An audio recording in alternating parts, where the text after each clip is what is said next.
Kaixo, ongi etorria, algebrarekin hasiko gera. Eta lehenengo gogoratu behar ditugu hitz batzuen esanahia. Eta hauek dira. Polinomioa. Zer da polinomioa?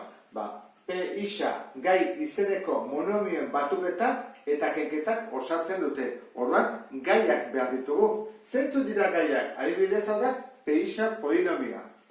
Gaiak dira hauek. Bat, beste bat, beste bat eta beste bat. Eta zer daude beren artean? Kenketak eta batuketak. Hori da polinomio bat. Hau da monomio bat, hau beste bat, hau beste bat eta hau beste bat. Eta bestetik ikusten duzu jartzen dela P maiuskula handiz, izena, eta aldagaian txikiz, isa, i, zeta. Hori izan zateke polinomioa. Eta zer da polinomio laburtua? Badugunean antzeko monomiorik gabeko polinomio bat. Egon bat du, simplifikatua eta ordenatuta. Adibidez, hau. Ordenatuta eta simplifikatuta dago, goazen ikustea. Maila altuenetik hasten gera, Hau da altuena, 3. mailakoa da. Badu antzekorik, bai. Orduan egin behar dugu da, simplifikatu. 3 isa berdiru, gehi 5 isa berdiru, 8 isa berdiru. Orain hasten gara 2. mailakoak. Hemen dugu, bat. Badago besteik? Ez.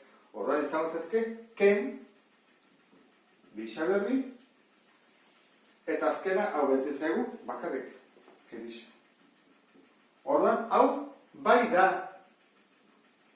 polinomio laburtua, orduan, has gaitezke erantzuten hau. Polinomioaren maila, zein da? Mailarik altuena, edo handieneko gaiaren maila duena. Orduan, laburtua dugu, hemen jartzen duen bezala, ezin dugu bestela egin. Horra, laburtua dugunean, ikusi behar dugu zein duen mailarik handiena. Hau, horra, zesango nuke, P isa dela 3. mailako polinomio bat.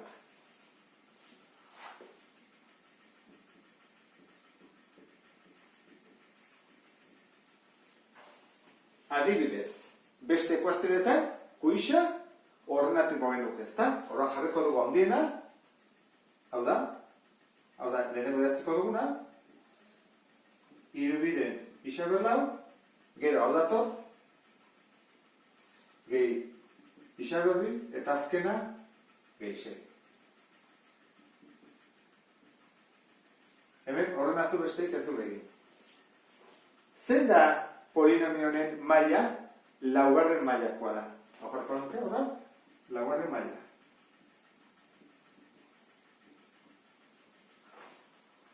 Urrengoa gogoratu bat duguna da, koefiziente nagusia zer den. Erabiltzen da batez ere, 2. mailako ekuazioak edo polinomioak ditugunean, behain erronketa aurkitzeko. Mailarik handieneko gaiaren koefizientea. Zein da mailarik handiena? Hau, zein da bere koefizientea? 8. Horran, hau da, 8 da koefiziente nagusia.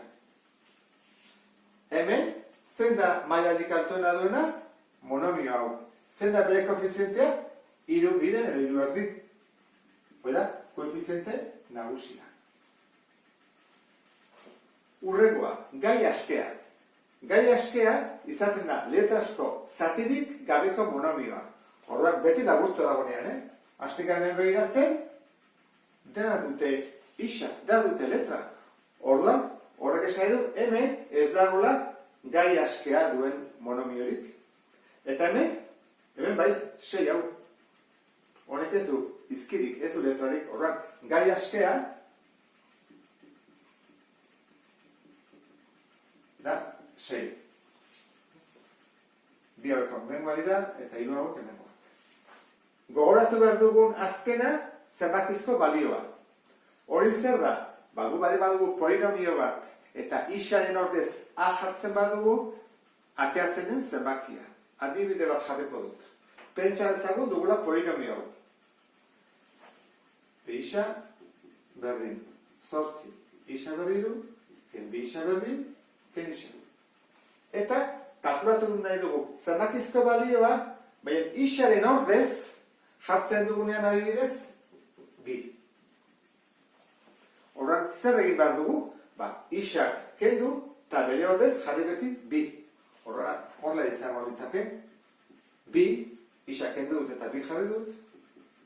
8 bider parentesia beti bazpa ere. 2 bider bi behar bi eta ken bi.